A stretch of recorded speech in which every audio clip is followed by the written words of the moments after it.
All right, so welcome everybody. It looks like Facebook is playing nicely today, and we're allowed to live stream. Today we've got this morning's session. We've got Carl Smorenburg, who's going to be talking to us about landscape photography. The title of his talk is "Off the Beaten Track."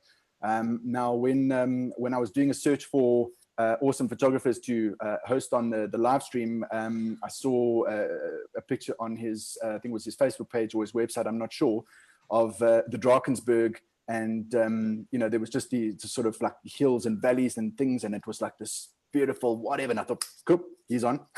So no pressure, Carl. I think what I'm going to do is I'm going to hand straight over to him. Also wanted to just say thanks everyone for joining the group. The whole point of this is to inspire and motivate photographers during this time where majority of our work has run dry for the foreseeable future. So let's see what we can do and inspire each other and to make it awesome. So Carl, over to you. Thanks very much, Quinton. I really appreciate you letting me come onto this platform and showcase a couple of my images and just let people know a little bit about me. All right, so hi everyone. My name is Carl, and I'm a landscape photographer. And I call this Off the Beaten Track is because I'm not one to go to normal places to take photos. I normally go off the beaten track. Firstly, a little bit of a bio about me. I'm from Durban. I won't tell you where I live. I don't want stalkers coming to my house. And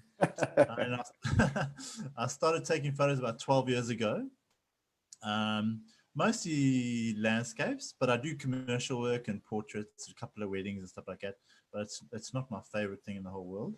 My favorite thing is to teach. I love to teach, and I do a lot of workshops in the Drakensberg, Lesotho and Botswana at the moment, and I do photoshops either at people's homes or via Skype. I love adventure, hiking, and just getting outdoors. I suppose that's what comes with the territory of being a landscape photographer. And I always, for me, the biggest thing is I always think it's harder to, I think the harder it is to get a spot, and having a little bit of luck with the weather will reap the greatest reward. So I don't mind walking for 2 days up a huge mountain to try to get one photo. For me, that's part of the adventure. Okay. Other things, some people who've really influenced my photography are a guy called David Noten. Actually, when I first bought a camera, I was reading a lot of magazines. I bought millions of magazines just to get more and more information. And I bought this DVD on one of these British magazines from a guy called David Noten, and then I was hooked on landscapes from there. And that was about after a year or so of taking on photography. Another one of my favorites is John Hone. He's a local Durban boy, and he's got the book Barrier Spears, famous for Drakensberg photography. And although I never met him, he was a real big inspiration, especially with regards to the Drakensberg. Another guy, Tony Kuiper, I don't know if anybody knows him. Tony Kuiper is really good at post-processing. He introduced the concept of luminosity masks in post-processing in Photoshop, and that really changed the way I processed images, and many more, a little bit more. I'm a Canon fanboy. I know it's sad when everybody else has Sony, and not at all. You're in good company. But I do love Canon. I've just used them all the time, and I've only got 3 lenses: a 16-35, 70-200, and a 50 1.8. And I've got some Nisi filters, and I use Photoshop. I don't use Lightroom at all. For me, there's just a hell of a lot more control in Photoshop, and I just learned on Photoshop. And I'm not dishing Lightroom. I think Lightroom is really good, but I just think Photoshop just gives you a lot of control. Okay, couple of things about landscape photos. For me, it comes down to 5 major things. Okay, the first thing is composition. Okay, a good composition is worth $1,000,000. Okay, the second thing is time. Okay, because finding a great composition and not having the right light is terrible. So often I'll find a composition and I'll go back and back and back and back to the same place. That's why I say time, to get the kind of light that I want. The third thing is quality of light. The fourth thing is luck. There's a lot of luck in landscape photography. Absolutely. I mean, the cloud coming through and the one break where the sun comes down and lights up the hill and click, and you've got it, and then it's gone again for the rest of the day. No, 100%. And often it'll only last 20 seconds. I'll show you some photos where the light literally lasted 20 seconds and then and that's it. Going back to time, some photos have taken me 6 years going back to the Drakensberg, and it's a 2-day walk to get to this place. So it's taken me 6 years to get the right light to take a photo. So it is a laborious process. Well, it's laborious, maybe the wrong word, but it's time consuming, and it takes a lot of time to get what you want. And the fifth thing is processing skills. I think that it's very, very important to make your images pop. You've got to learn post-processing. It's a vital skill in modern day photography, just like darkroom skills in the past. I'm not a big believer in changing your photos, huge adjustments and stuff like that. I try to make it look like I saw at that moment, but processing skills very, very important for me. All right, next slide. Okay, so what I've done is I've just put together a couple of my favorite shots, and I'll just talk a little bit about them, and what I was going for when I was taking these photos. Please ask questions, etc., etc. But I'll try to go into detail about why I took the photo, etc. I've broken it down to three parts: the Drakensberg, Lesotho, and Botswana. The Drakensberg is my main playground. It's about 1,000 kilometers long, and I think I've only scratched the surface. So it's a lifelong thing. It's a lot of days walking. Yeah, it is a lot of walking. Okay, let's get going. All right. So this is a good 15-kilometer walk from Cathedral Peak Hotel. I'm sure everybody knows Cathedral Peak Hotel. And we walk up a thing called the Camel, and then through Windy Gap, and then up Organ Pipes Pass, and then you turn right, and it's about another 7K walk along the top of this escarpment. Okay. I don't know if you can see my mouse. That is Cathedral Peak, the inner and outer horn, the Chessman, and the Mitre. This was by far the most spectacular sunset I've ever seen in the Drakensberg. It was taken a year and a half ago, and it was absolutely spectacular. The composition is pretty simple, but it's really, it was just luck. All right, next image. Okay, so that was the sunset. The next morning, same composition, exactly the same composition. I often do that. If I like a composition, I'll just go back and back and back. So the next morning, shot. Love it. So cool. Yeah. The next morning is completely different, beautiful, warm tones, and we had a cloud inversion. I know you think it's the sea, but it's not. it's the clouds. We're pretty high up here at about 3,000 meters or so. Pretty cold, but spectacular to have a sea of cloud down below you. All right. Okay. As I mentioned, from Cathedral Peak, a lot of these are of similar kind of area. Cathedral Peak is on the far right. the bell, the inner and outer horn, and the chessman.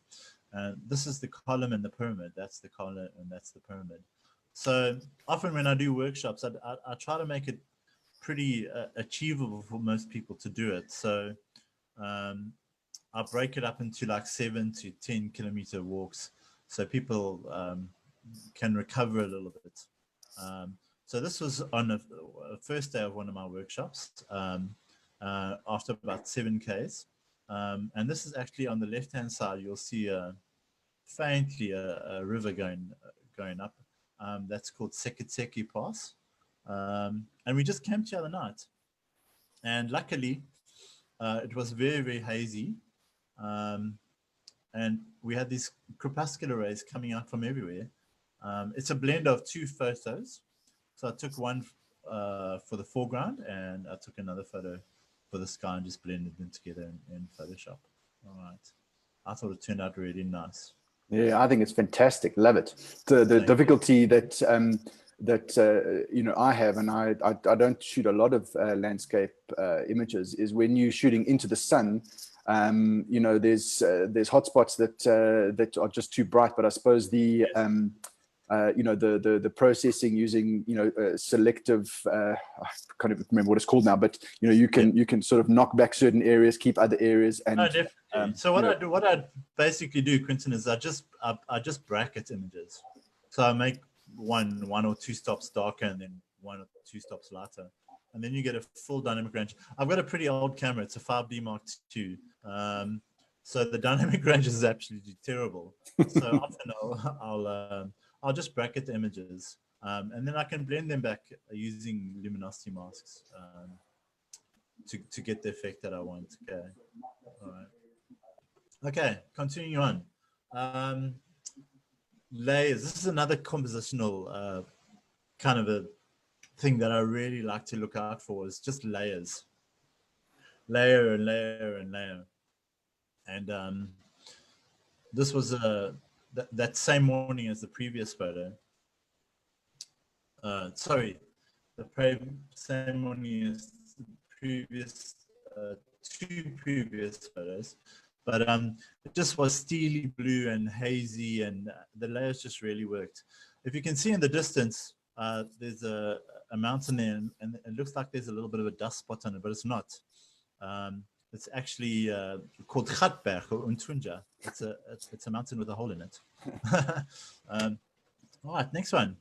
Okay, this is the famous amphitheater and the second highest waterfall in the world on the left-hand side. It's 948 meters high. And to the right is the Sentinel. Spectacular views. Where we're standing and taking photos, if you had to look over the edge, it's a 940 meter cliff, straight down, no cascading or anything. It's just straight 940 meters down. Not for the faint of heart. Not for the faint of heart. And I'm very scared of heights, so don't get me wrong. I go a little bit cold inside, yeah. That's good fun. All right, moving on. This lump of rock is called Mponjwana, or the Rockeries Tower. This is also northern Drakensberg area. The closest town is Bergville from here, but it's a spectacular rock. It's actually massive. I can't really show you scale here, but it's really, really massive, and it's set off against the escarpment a little bit. And then to the left are a thing called the Mweni Needles,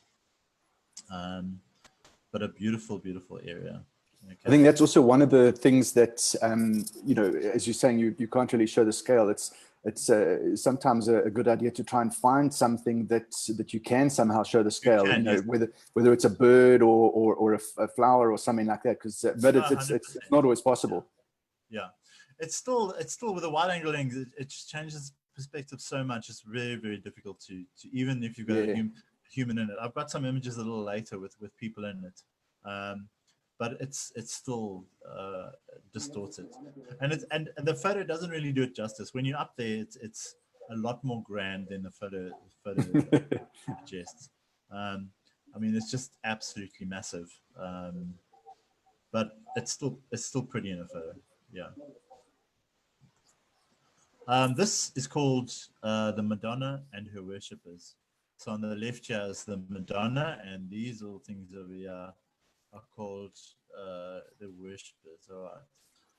So this is one of the photos that I was talking about that took me 6 years to get. Not the specific one, but this is one of the times that I went back. It was during a very stormy day, but also spectacular and moody shot.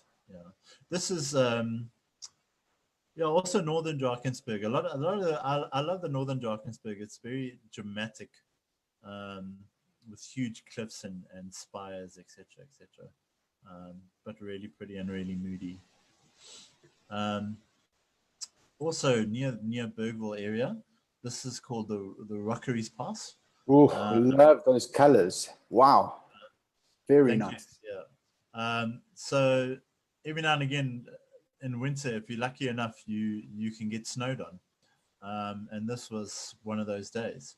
We walked up, and then the second night we were camping up there. It actually snowed, and it was it's fantastic waking up there and everything around you is white. It wasn't a big dump, but it was pretty spectacular. On the left hand side is called the Rockeries, and then on the right hand side is the North Peak, and then right in the distance is Cathedral Peak and the Bell. Okay, and this is another shot of that big rock 2 photos ago in Ponjwana, also taken in winter.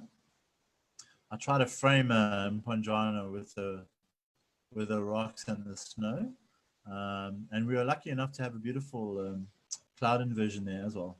It was cold, trust me now. Yeah. It looks cold, and it also from this angle it looks much more imposing than the other one. Yeah, a little. It's actually way over to the right. So yeah, I like this comp as well.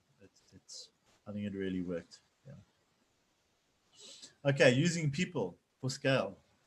Here's my good friend Mark Dumbleton. I don't know if you know Mark Quinton at all. No? Yeah, I haven't chatted to him, but I know of him. Yes. Oh, okay. So we often go hiking and do workshops together. And here I used him with you got to use a red jacket. Of course. And this is a place called a Mweni Pass. And right in the center, there's like 3 little spires, and those are called the Mweni Pinnacles. Spectacular area. This is to be totally honest, it's a copy of a photo that I first saw in a book by a guy called Malcolm Pierce, who was the original sort of photographer of the Drakensberg. And he took a photo like this, so it is a bit of a copy with my version of it, or a twist on it, but still spectacular and grand. It gives you a bit better idea of scale. Right, next one. Summer in the Drakensberg is storms and green. It's very, very green in the Drakensberg, especially in these little valleys. This is called Mgwandini Valley.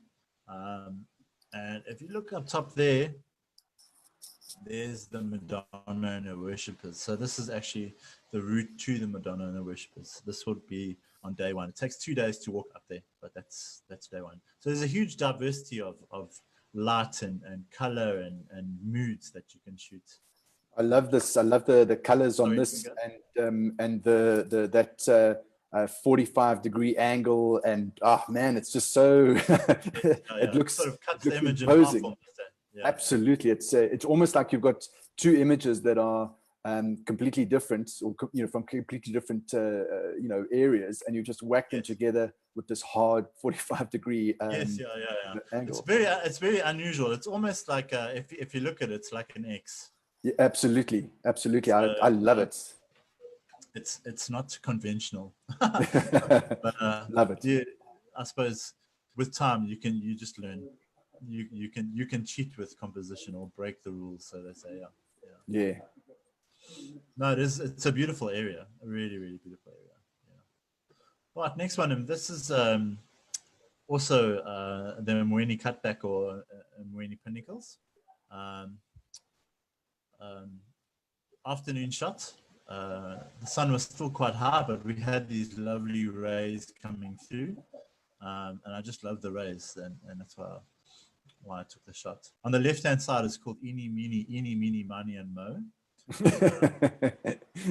But yeah, to give you an idea, from the bottom, I don't know if you can see my mouse. You can see Yes, my yeah. from the bottom to where I'm standing is 1 kilometer.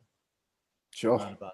So, and we walk up there to give you an idea. So, in 2.5 kilometers, you go up 1 kilometer. Yeah. That's crazy. And how long does that take to hike up from there? It takes to walk up the pass about 2 hours, 2.5 Okay. hours to walk up the pass. Yeah. But you still got to get to the pass from where you've camped. So it's a good long full days walking. Yeah. Okay, and this is also Eeny, Meeny, Miny, and Mo, taken on the same day. Also just lucky with the conditions, very hazy conditions, and we're just lucky to get those crepuscular rays coming through. It looks like the inside of a cave, you know, with it does almost, yeah. You've got the light coming in from the entrance to the cave, and and these are all the, what are they, stalagmites, whatever the ones that grow from the bottom. It's beautiful. No, 100%.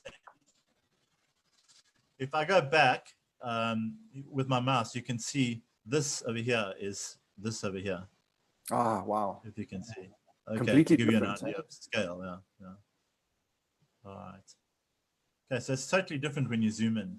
I think often people, when they go hiking, they just take a wide angle lens, and the wide angle lens, I take less shots with a wide angle lens than with a zoom lens. A zoom lens is really can make a big difference, even though you can't show too much scale, but you can show a lot of drama.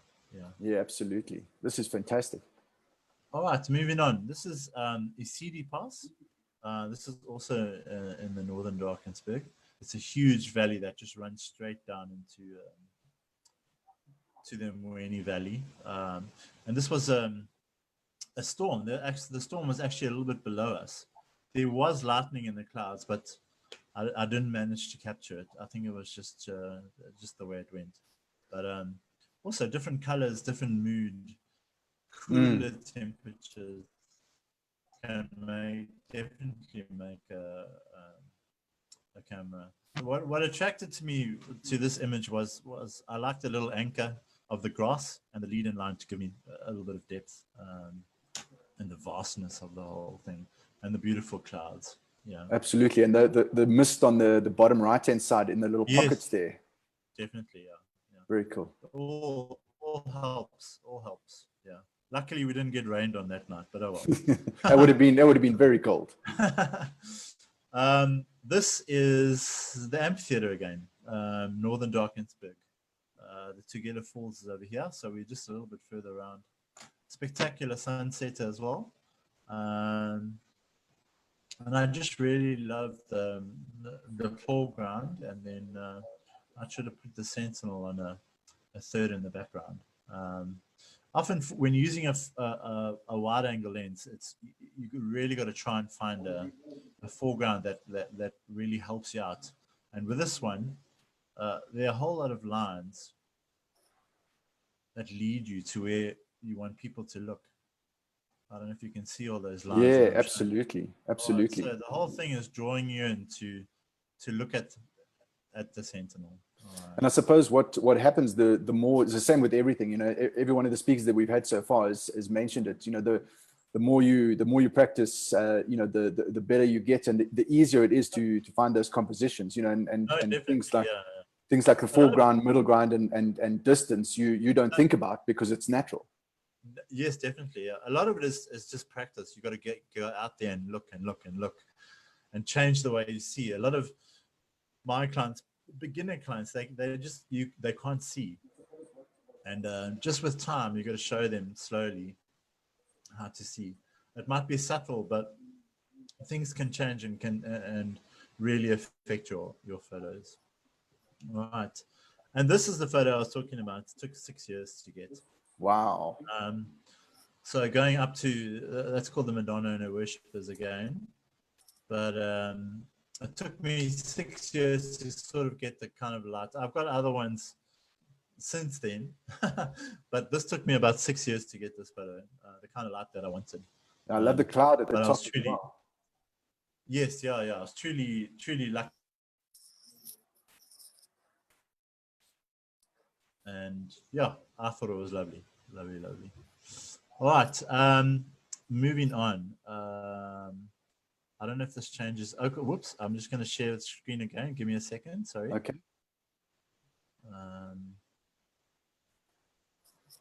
So while Cole does that, just a reminder that I am watching the feed. If there's any questions, please feel free to ask them. I'll pass them on, and get him to provide us a bit of insight. So I do have a question here from Anton Bester. Tell us a small bit about breaking the conventional rules. Okay. A lot of it is a lot of it is about a feeling that I get. So, sorry, I'm just going to try and get my. That's fine. You carry on with that at the moment. So the other thing I wanted to say is that this afternoon we've got Kim Ludbrook, who's going to be giving us a bit of photojournalism insights, etc. I'm really looking forward to that. We had a chat this morning to make sure that technically we were all on the right page, etc. And we found an interesting hack to get him up and running and sorted. So I can't wait for those. All right, your screen's back up again. Okay, fantastic. Sorry about that. No worries. Like I was going to answer about breaking the rules. A lot of it is you've got to follow some semblance of rules, but sometimes, like rule of thirds or something, it just doesn't fit into a picture. Like that picture, that green picture that we did before. It breaks all the rules. I mean, it's got a 45-degree line all the way across the middle of it. But there's a lot of impact and a lot of mood in that image. And it's just a feeling that I got. I really liked the foreground. On the right-hand side, there was a river going up. I thought that was a good lead-in line. And your focal point's actually in the middle of the top third of the image. So I'm still sort of following the rule of thirds. But I'm just putting my focal point right in the middle of the image. But it is just a feeling, and it just comes with time. So sometimes impact is more important than composition. But you got to look for a balance in composition as well while you're breaking the rules. All right. Okay, this next lot of slides is I do a lot of workshops in Lesotho, mostly in a place called Seshlava Tebe and Semongkong. And this next lot is of that area. They're no particular order, but I'll just talk through them. So on the way, we drive there. You can walk there or you can drive there, but we drive there, and often you see these Lesotho herdsmen, and I love to take photos of them because it's just huge character there, and that's what I like. All right, moving on. So this is Seshlava Tebe. I don't know. Have you ever been to Bushman's Neck Hotel, Quentin? No, I haven't. It's one of the places that I've been wanting to go to for ages, but I've kind of been to a Cathedral Peak and those sorts of areas, but not this one. No. So I just want to interrupt you quickly with one more question. So sure. You're going on a hike for a few days. You're carrying everything you need, your tent, your food, etc. What zoom lens do you take with you? That's from Cecilia. I take a 70 to 200 millimeter f2.8 lens. And I take a 16 to 35 millimeter 2.8 lens. That's what I normally take with me when I hike. Yeah. Then a tripod, memory cards, etc. Yeah. Yeah, because obviously, it's all good and well to carry that from your your lounge to your car to the bird hide, where you're It's going not to so take easy pictures. carrying it. Yeah. Absolutely, you take all of that up, and you got a lot of weight on your hands. Yes, I normally carry about 25 kgs with me. With regards to my clientele, so if I take clientele, I organize porters. So I organize people that I've got a good connection in the Drakensberg of local guides up there, and they carry. Often my clients just carry their camera, and then the rest of the stuff the porter will carry for them. So you don't have to slog all the stuff that I would take up with me. Yeah, that's fantastic. I suppose that makes it a much better experience for them. Well, they're not. you really want the people to enjoy themselves, and Absolutely, instead of just like dying. Yeah. So this view is about 13-kilometer walk from Bushman's Neck Hotel. But we normally drive around into Lesotho and then it's a national park in Lesotho called Seshlavatebe. The three little mountains at the back, which are not really little, are called the Bushman's Knuckles. I'm sure there are other names and people will know. But it's a spectacular area. These dams, and there are quite a few of them up there, a lot of them were made by the Lesotho king or a generation ago. He was a big trout fisherman, and he actually built himself a lodge at Seshlavatebe and built these dams and put trout in these dams, so he could go fishing. Wow. And that's the story of how these What a cool story. That's how these dams came. Unfortunately, some of the fish got out and started polluting the rivers in South Africa. So they got rid of the trout in the dam. So now they're just normal dams up there. There are quite a few. But it's a spectacular space, especially in summer. This is taken in summer. And it's about 2,500 meters above sea level. So the weather can change really quickly. If you can see this bank of cloud here, within 10 minutes, we were completely surrounded in mist after taking this photo. And I suppose just with that being said, if people are going to go up into the mountains without people who do this for a living, just got to make sure that they take gear with that can protect them if it does get cold and snow. 100%. Yeah. You get lost in 2 minutes if the mist comes in. You won't know where you are.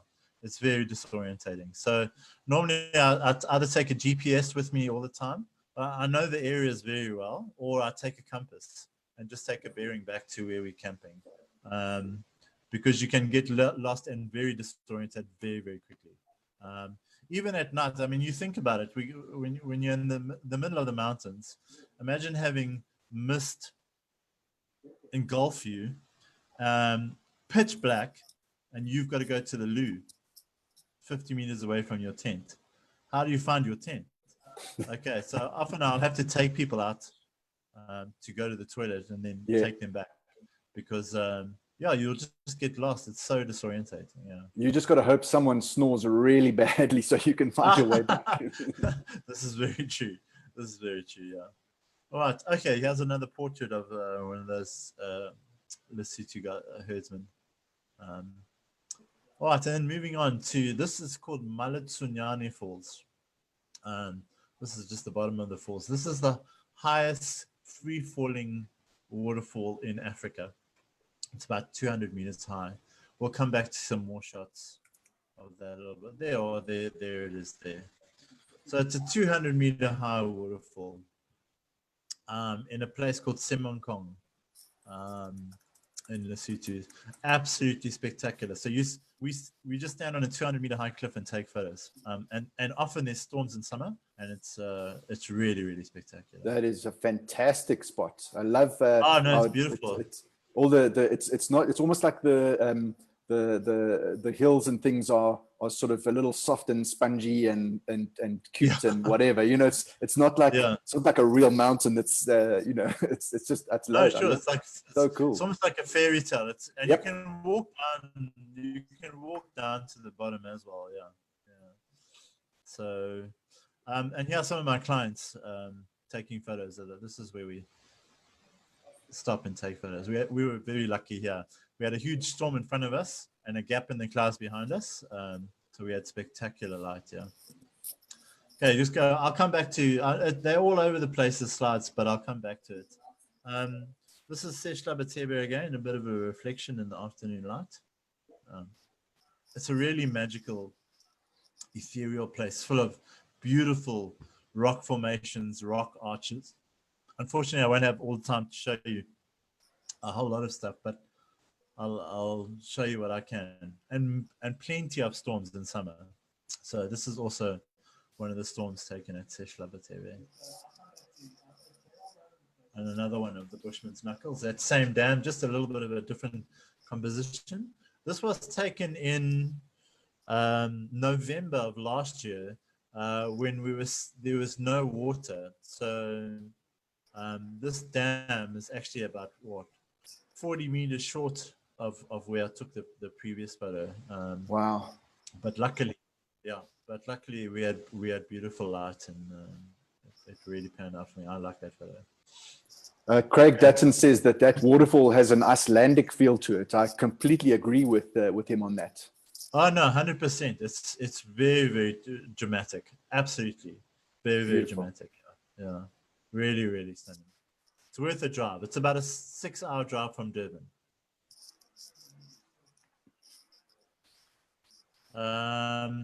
Okay, this is also Smorenburg. There used to be a lot of shepherds there, and shepherds made all these kraals from the rocks. So there's beautiful rocks and kraals that make really fantastic compositions. And the rock formations are all Clarence sandstone. So it's, you can really, it looks like Mordor almost when you go there. Yeah, yeah. All right. Another one of the Bushman's Knuckles. This is about a 2-kilometer walk from the campsite, and you actually look down the escarpment from here. No cloud in the shot, but all right. And then afternoon sunshine and storms in the background make dramatic light. Yeah. It's my favorite kind of light. When I was shooting weddings, I'd always say to the couple, so I've organized this fantastic afternoon. We're gonna have storms in the background, lightning, etc. The sun's gonna be on you. It's gonna be amazing. Fantastic. It's perfect light. Yeah. No, this is dream light. Yeah. I've got a couple more shots of here's another one with rain falling down in the background. Yeah. Oh, lovely. And this photo I talked about earlier, 20 seconds of light. So I was on a workshop and only one of the clients wanted to go. My workshops are pretty active, so we go out and come back, and we walk a good 10 k's a day, 5 to 10 k's a day.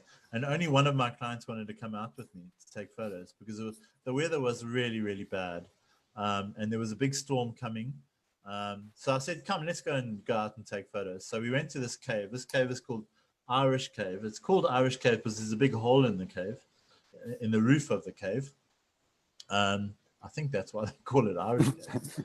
But so we sat there and we waited for 2 hours. And I told her, just set up your camera and just wait because there's a gap. There's a gap in the cloud, and I'm sure there's going to be a bit of sunshine coming through. So we waited an hour and a half, and literally 20 seconds of light we had came through, and it just splashed across the scene, and it was spectacular. Yeah. Yeah, I love this. It's absolutely amazing. The colors, the composition, the story behind it. That also helps. To just make it what it is. Nobody else got the photo, only us two. Exactly. And she won a competition with the photo. Really? So that's fantastic. Yeah. you almost wish that somehow you could provide the sort of the goosebumps that you felt as that sun came out and you just went shoot it, you know. No, definitely. I was shouting at it because it was 20 seconds. I think I got 8 photos. I took 8 photos because I bracketed it as well. So yeah, and then it was gone. It's done, finished, and no more light. Yeah.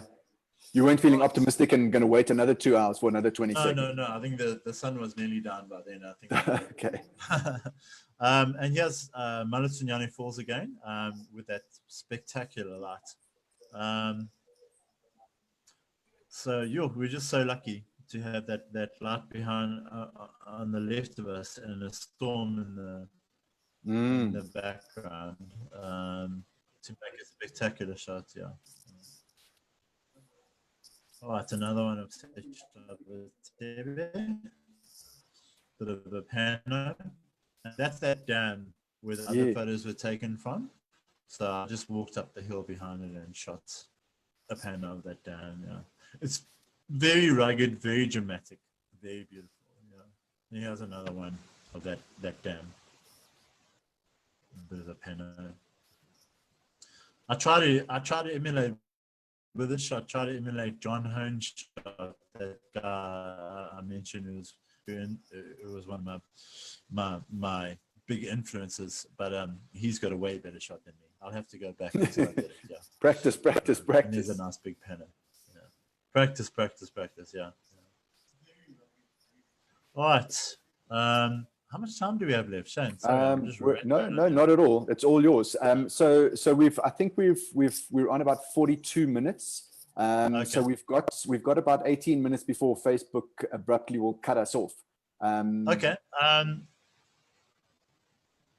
I'm just gonna open another folder quickly. I've got a few more photos from Botswana to show you. Okay. And then I think that'll be about time up. Yeah. Maybe next time I can do a bit of a Photoshop tutorial for you. Absolutely. I know we talked about it, and there has been a request for a bit of Photoshop tutorial or that sort of thing on the channel. So absolutely. I mean, maybe we can look at once we finish here, we can look at maybe something next week or something like that. I think that'd be fantastic. Ah, perfect. Yeah, no problem whatsoever. Yeah. So moving on. Usually every year, my friend Mark Dumbleton and I we hold workshops in Botswana at a place called Kubu Island. Kubu Island's quite famous for baobab trees. So we go during the new moon, and we shoot the stars and baobab trees. So this next lot is a lot of stars and baobab trees. If you want to know about the settings, please just get an idea. This was shot at f2.8 for about 25 seconds. At ISO 3200. And on the left-hand side, I used an LED torch to make the light a little bit white. On the right-hand side was actually the camp light. So it's tungsten light. Okay, so it made quite a nice fast mix of that. Okay. That's fantastic. I keep threatening to go to Kubu Island in my old Defender. Maybe what I need to do is the next time you have a trip there, I need to hitch a lift and come with you. That for me would be absolutely spectacular. No, definitely, yeah. It's from to take about 15 hours to get there, but it's a long drive to get there, but it's worth it. Yeah. This was taken with a 14mm Sigma lens, a 1.8 lens, so it was only a 13-second photo, but that's quite an amazing lens if anybody wants to get it for stars. That 1.8 just makes and then the light on the trees was just with a head torch bounced off the palm of my hand, just to bring the light out. Yeah, and just a couple more photos. Oh, that is cool. It's like a haunted forest kind of situation. Yeah.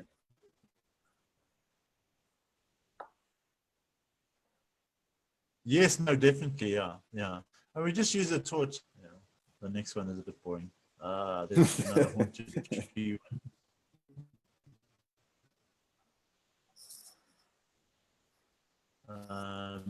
Another haunted tree.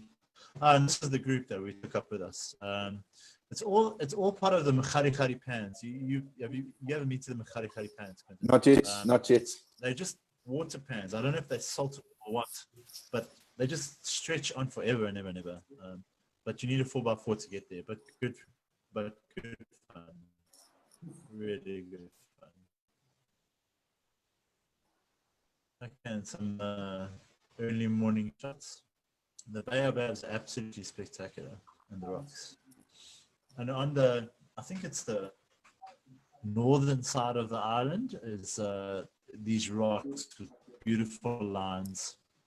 And it's almost like surreal when you see them, but makes for a beautiful composition. Yeah, it's lovely. And that same tree, just in different light. Yeah, this is in the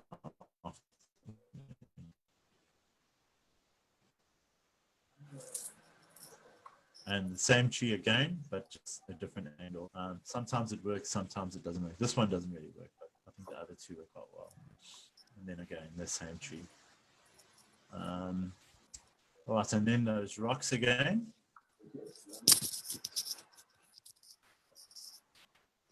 Oh, that's really, really nice. Love that. It's the same sort of foreground, middle ground, and in the dark one. Yeah, it's struggling a little bit with your voice, but I think it'll be okay. All right. I'll try not to talk too much. I'll try not to interrupt you. Near those same rocks under the night sky. And near those same rocks, I just lit the foreground with a torch again. Yeah.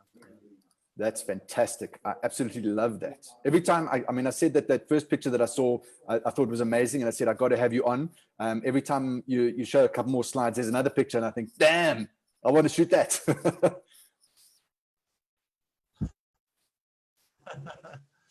And there's just a different composition of those same rocks. If you look in the bottom right-hand corner, there's like a bit of light pollution there. That's from 40 k's away. A town 40 k's away. Yeah.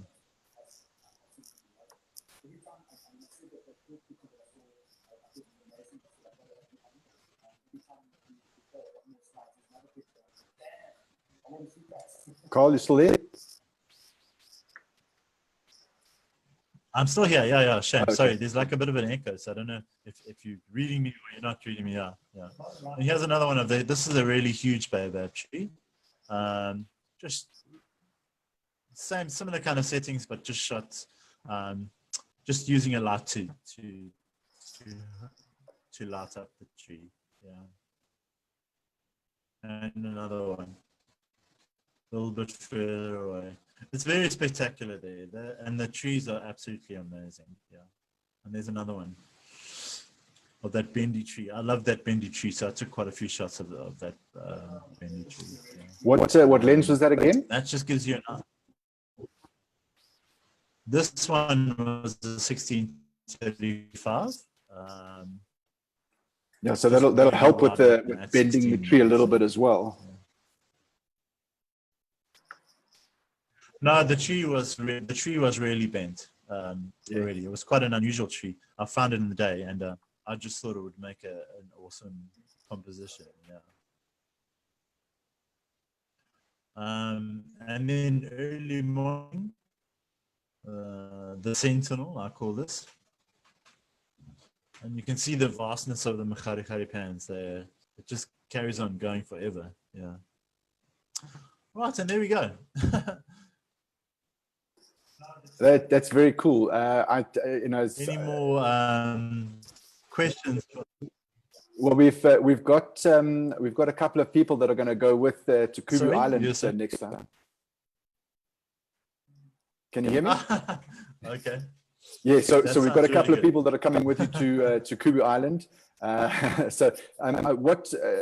What I wanted to say, well, let me kind of, I suppose, do a little bit of a wrap up and that sort of thing. First of all, I wanted to say thank you very much for agreeing to come and show us your images. I think they are absolutely fantastic. And as I said, you know, every couple of images, I had a new favorite image, and you know, that's for me is, you know, when I see a body of work or whatever that just keeps you going, you just think, oh, what's next, and that's very cool. I really love it.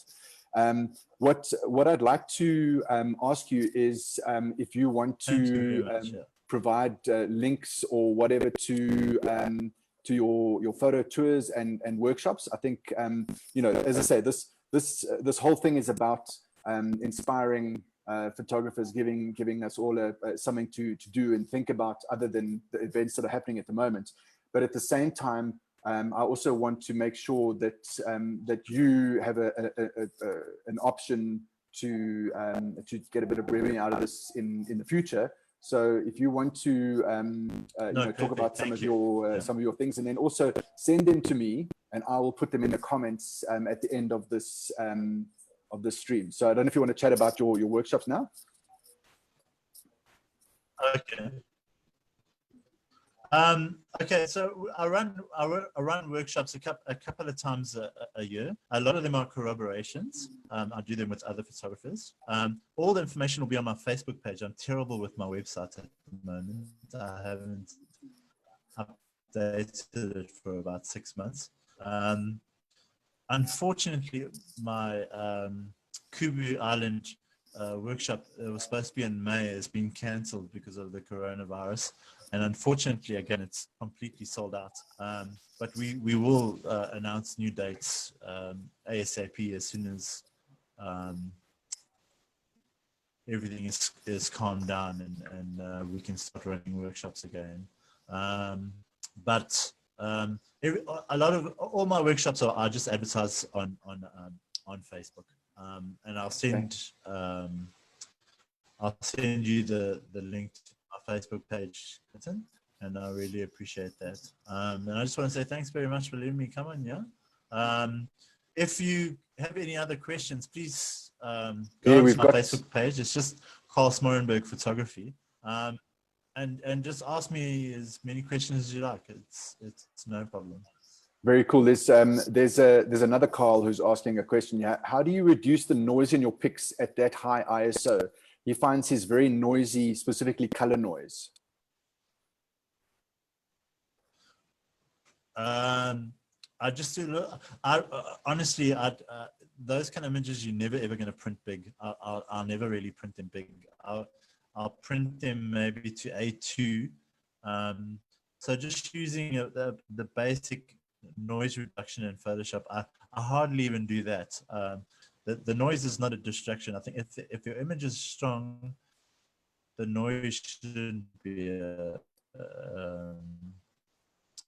an issue. I mean, if you think 50 years ago, people shooting on ASA 1600 film with spectacular results, and it's grainy, so what? For me, it's who cares? Yeah. Absolutely. And I think also, you know, a lot of it depends on the equipment that you've got. You know, and older sensors might give you a bit more noise, but you know, the newer sensors are providing amazingly clean images at high ISO. So I mean, not that everyone can afford a DX3, but you know, that's at stupendously high ISO is extremely clean. But you know, I think at the end of the day, what's important. I mean, you know, part of our lay flat gear day to day, you can see behind me, whatever side it is, lining up a whole lot of gear, etc. But you know what, it's important to realize that you just got to go out and take pictures. You know, don't worry about the gear. Just go out and take it and feed the passion. I mean, I've got a 10-year-old camera. And I can still take pretty good images with a 10-year-old camera. It's. I mean, I'd love a new camera. Anybody want to sponsor me? I'm not going to complain. but I've still got a camera and it works really, really well. I can't complain. I really can't. Yeah. Absolutely. And from what I can see, the images are beautiful. So yeah, thank you very much for coming on today. Really appreciate it. Thank you. I think I have put your Facebook link on already, but just have a look on that on the page where the feed is, and make sure it's correct, and send me if you've got any details on your workshops, etc. Let me have them, and I'm more than happy to promote them for you. So cool. Thank you very much. Really appreciate it. And we'll chat about next week and the Thank you very much. Photoshop thing. Perfect. 100%. No problem. All right, Carl. Thanks a lot. Appreciate it. Thank you. Cheers. Bye-bye. All right, Joe. Okay. Bye.